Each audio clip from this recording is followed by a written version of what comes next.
Hello, my name is Waylon Lewis, and every week we'll bring you a new podcast with Elephant Journal. Hey everyone, this is Waylon Lewis. I'm about to go live with Ruth, Conscious Girlfriend Academy. We're going to talk about relationships and how simple and straightforward they always are and how easy they always are. We're going to talk about how the heck we can practice good, kind, wonderful, needed relationship skills. And we're also going to have a focus on LGBTQ dating. So I'm going to ask lots of questions around that. So if you're like me, you definitely need help in the relationship world. I think we all do, whether we're in one or not. Right now, I am not. Okay, we have a big list of, so the topic sharing. So we're going to discuss relationships. We're going to solve relationship 101. It'll be so easy. And then we're going to focus on LGBTQ relationship skills within that. Is that a good summation, Ruth? Yes, although I don't know that I can speak to LGBTQ completely, but my focus is on lesbian, women-loving women. Okay, thank you. Thank you for that clarity. First of all, what do? You're a relationship coach? Is that what you would call it? Among many other things, you know, I run an online academy which has become a global presence, actually, supporting lesbians, queer women, adjacent non-binary people, basically women and adjacent who love women or want to. Okay.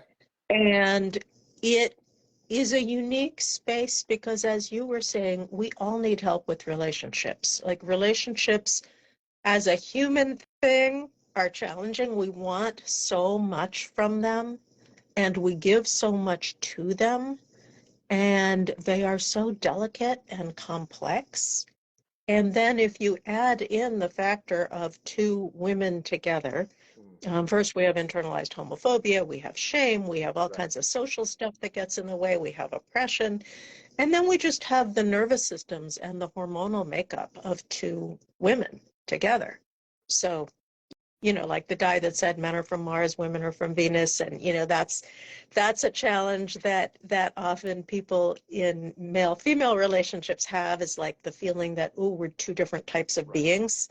I don't know whether you relate to that or not, but if we take that for whatever it's worth, then if you have two women together, it's like, okay, we're two beings from Venus. We're two beings that tend to be more emotional, to bond really deeply and quickly, but also to sometimes get really triggered. And we have this societal shame and oppression and, you know, in many parts of the world, laws against us. Yep. And so it's all of the human challenges of relationship plus these particular spins.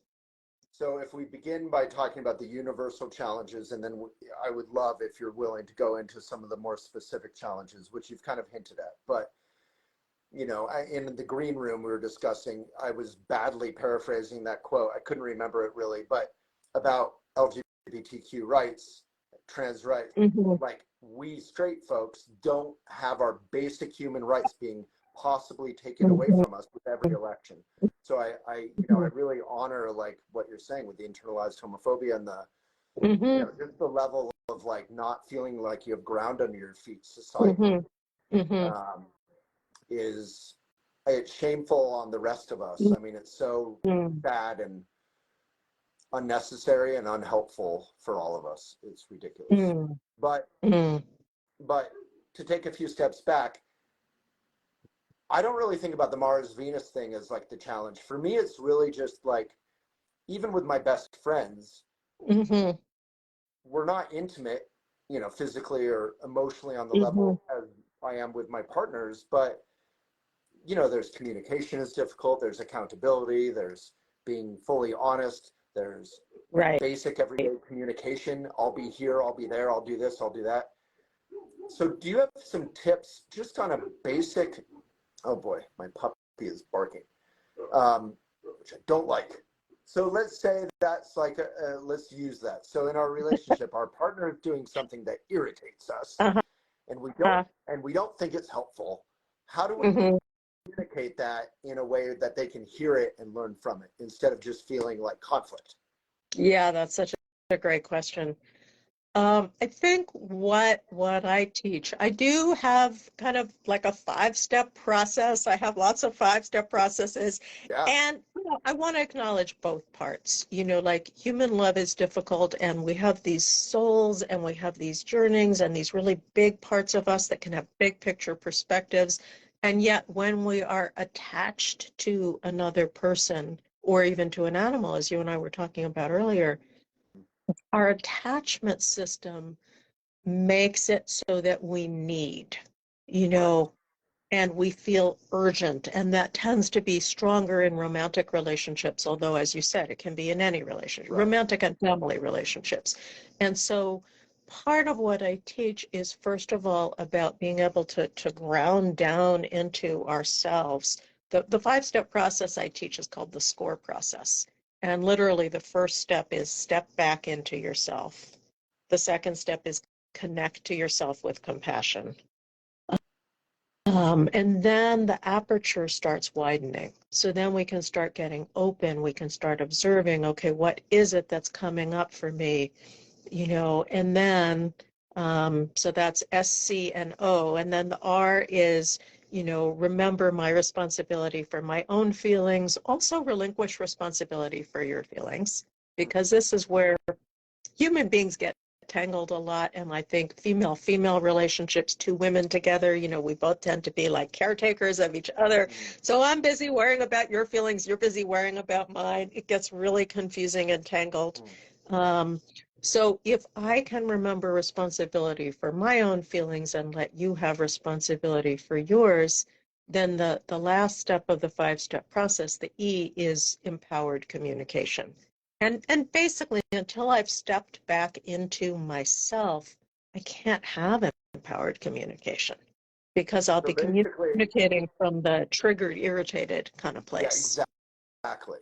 And I think that's why we all love, and I'm putting it in bunny quotes, even though that might be challenging for people, our dogs so much, or our pets, because we can mess all of that up again and again and again. And they may not like it, but they sort of forgive. They get, at least my dog, we had like a fight this morning because he did something awful. Oh, what did he do? Oh, he's like chewing up everyone's shoes and sunglasses and stuff. And then like 2 minutes later, we're, lollygagging on our way to go get coffee through the park. Like, Uh-huh. But with our human friends, we tend to hold on to stuff and solidify and get into habitual patterns about how we relate to each other. So step back. What was the C? Step back, connect to Connect. ourselves with compassion. So you connect to like, ooh, I'm feeling like different things. I'm feeling like, hey, barking is not the healthy thing you want to be doing when you see something exciting. I'm feeling like Or that. I'm feeling irritated, and this is a hard experience for me, so I can just have Right. compassion. Maybe I have a headache, or it's Yeah. been a long day and I just want Yeah. quiet, and whatever. Yeah, so I can have compassion for myself having that Yeah. experience. And stepping back into myself is also, so I stop telling stories about you. Like if we were to use this example, it's like, oh, Waylon should have trained his dog better. Right. You know, Yeah. Waylon doesn't respect me and my needs, whatever Waylon's stories I might stop nasty telling. puppy is barking at everybody. Yeah. Right, right. So when I step back into myself, temporarily, I'm narrowing my focus. So I'm just with me. So I stop having thoughts about you or your dog, um, or how it's always like this in relationships. I don't get my needs met, whatever it is. I step back into myself. I just have compassion for the experience I'm having right now. And really, when we do this, what we're doing is transferring from the part of our brain, the emotional center of the brain, the amygdala. And the amygdala is a wonderful part of the brain. We need it. It's fight or flight. We need to be able to fight or flee sometimes. And it's also the part with which we fall in love. It's the, juicy, gooey, emotional part, which we need. But when we start being in a conflict situation, it's not the part that can help us navigate. Because it's still sticky gooey and it has like perfect, it has like meet cute romantic comedy expectations for all experiences with our loved one. I mean, so it's funny because I was telling you in the green room before, like I'm 49 now. I'm not married. I don't have kids. And I found something surprising. I'm running for city council, or about to be, in Boulder. And, I keep running into people being kind of judgmental about the fact that I'm not married. And I found that sort of surprising. And yeah, I don't even know what my point was. Did What they, was my point? did they see it as a mark of stability or maturity or something? Or what is it that comes up for people? Yeah, I guess it's just some sort of, oh, I remember what my point was. But yeah, exactly. I think they say, oh, well, Waylon, like there's some old, is all in all three cases, it's been from someone in a much older generation. And I think Mm, it's some sense of like, Waylon, clearly something's wrong with Waylon, you know? wow. And Wow.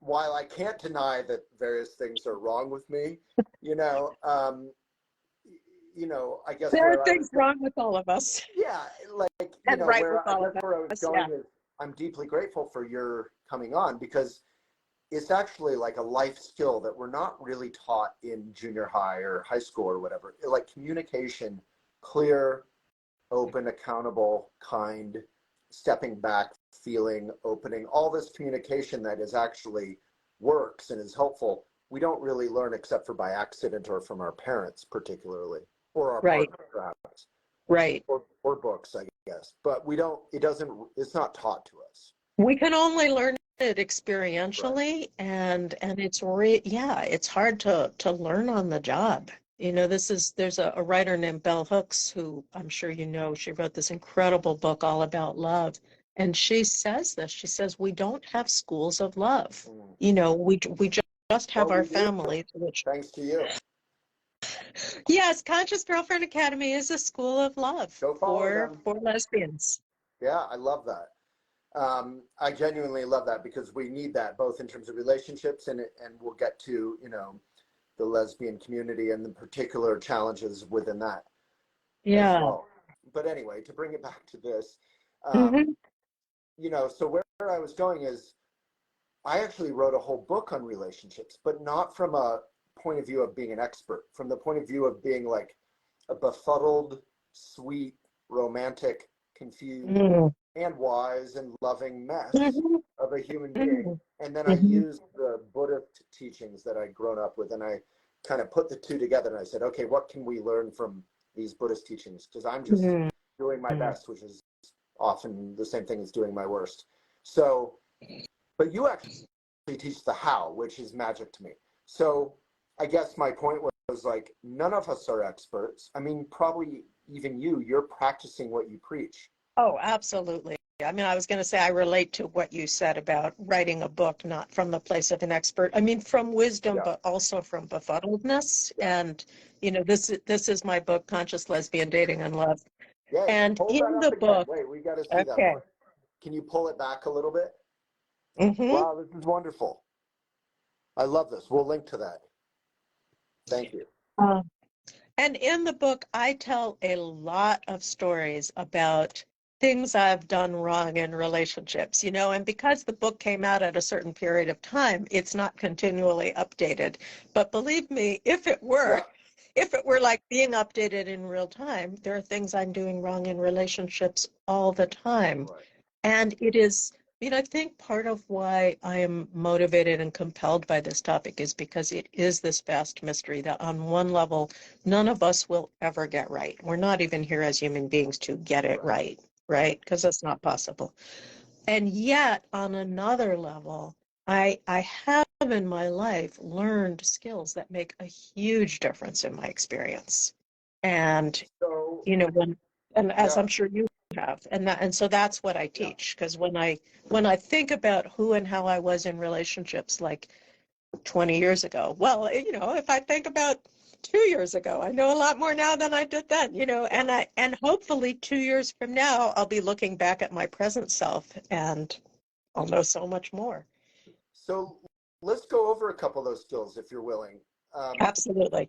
the only skills I really understand, which are pretty crude, admittedly, are I have this sort of, I was brought up by a wonderful mom and in the Buddhist community. So I just kind of learned the skill of like communicate stuff. Like whatever's going on, don't suppress it. Don't scheme about how to say it. Just say it in a kind of messy, vulnerable way. And if you're both trying and being open, you'll get through almost anything. And I feel like it works, but it's a little like very open and just kind of trying. It's not like a neat skill. So what do you think of that? Is there a thing to improve around that? Well, in the lesbian community, there's this thing that lesbians may smile ruefully at this. Sometimes we get into these processing loops because if two women together have, lots of feelings, I have lots of feelings just walking around by myself. I'm with a girlfriend, she has lots of feelings. We're sparking lots of feelings in each other, and we're each just communicating as they come up. There's only so many hours in a day. Right. Yeah. And sometimes that kind of communication, I think the really tricky thing is that when we're triggered, when we're in those amygdala states, like we were talking about earlier, the communication is often actually not helpful because, and I'll speak for myself, I often say in groups, how many people tend to blame others when something is not feeling right inside of me or in the relationship. And then I'll also ask for a show of hands, how many people tend to blame themselves? And, some people raise their hands. I honestly try to be like a judge, not in a bad sense, but okay, usually it's both. And here's where I can be better or be accountable. And here's where I found this confusing or not thoughtful or what, I try to be fair from an honest point of view. And it's not that it's always correct, but I really believe in accountability. But I relate a lot to what you're saying in terms of you can't just communicate all the time. There needs to be some sense of. Right. And the place, literally the part of the brain that we're communicating, that we're in when we're communicating makes a big difference, because the part of you that's trying to be fair and, look big picture, that's a prefrontal cortex function. Oh. And when you are, and when you're not too triggered, you can access that. All of us can. For any of us, there comes a point where, the point where people start in arguing, saying things like, you never blah, blah, blah, or you always blah, blah, blah, or, that's when we say things like that, or even when we think or feel things like that, it's a sign that we are not in that prefrontal cortex. We literally lose access to that part of our brain because of this thing called the amygdala hijack. And that's when you feel all adrenalized and kind of fight or flight. Yeah. And it feels urgent. And this is because of the nature of attachment, that literally when we're in a romantic relationship, or with our families, often this happens too. I mean, that's the original template. But in a romantic relationship, my brain literally changes so that I start to perceive my partner as a part of myself. This is natural. This is normal. This is what happens when we bond. Right. But it's also catastrophic in some ways, because if I perceive her as a part of myself and she's doing something that bugs me, it can feel intolerable. Like I lose the space to just let her be her, that I tend to have much more with my friends. And meanwhile, she's losing the space to just let me be me. Right. And, so this is where, communication is really important, but a lot of what I teach is also how to down-regulate our nervous systems and how to make conscious choices about what we communicate when. I agree with you that the overthinking or the stuffing it can be a problem, but the over-communicating and the communicating from a triggered place can also be a really big problem that I see. And perhaps especially between women. Right. Yeah, I certainly am guilty of over communicating in an attempt to especially if I'm with a partner who doesn't enjoy communicating or doesn't feel comfortable being open. I almost try to communicate for the whole situation, but that doesn't work.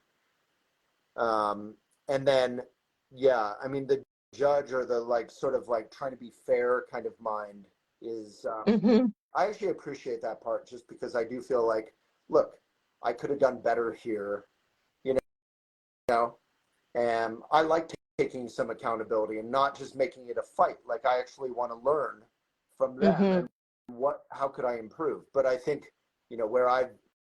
where I've missed out based on what you're saying is over communicating won't always help. I kind of already Mm-hmm. knew that because I've seen it not help.